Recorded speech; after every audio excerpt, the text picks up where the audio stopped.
Despite having his dispatch restaurant closed due to the COVID-19 crisis, Adam Hynam-Smith was able to provide 2 acts of generosity to hospital staff and his laid-off employees. Adam, dispatch was on social media earlier this week. What did the restaurant do to show their support?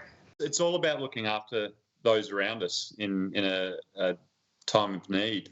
We've made a point of looking after our staff as best we can and, trying to pay it forward and look after everybody else in the community. Everyone's struggling, some more than others. So, it's just about helping everybody out.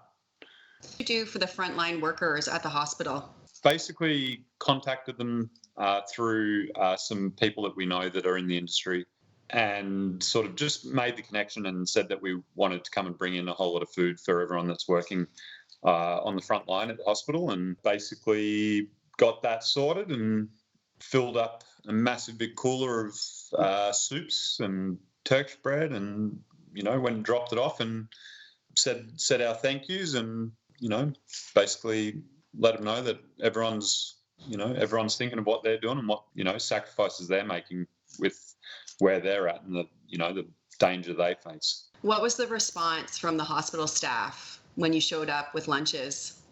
It was pretty emotional. They were very appreciative. One of the nurses nearly cried.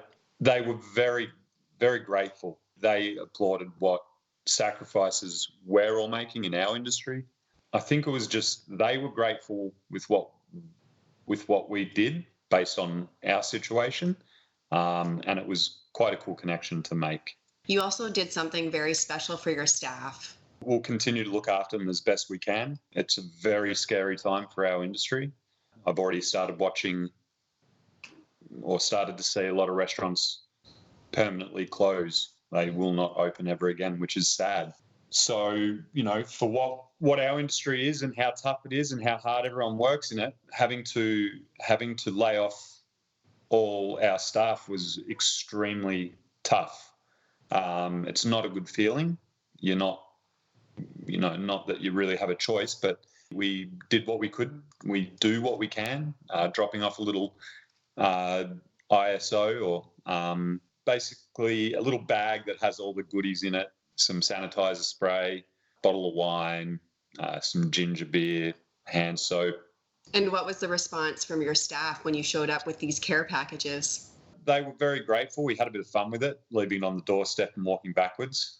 It's a small gesture. It doesn't, it might lift the spirits for a little bit, but it's going to be a very emotionally and scary, taxing time for sure.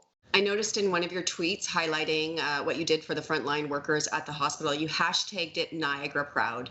What makes you proud of Niagara? Tam does all the branding and marketing and strategy and managing of the social and stuff. We've run with that hashtag for some time. We moved to the area in 2009. We came here after everything happened in 2008. We've seen this region rebound and grow to where it is. We saw the potential of what St. Catharines has and where it should be.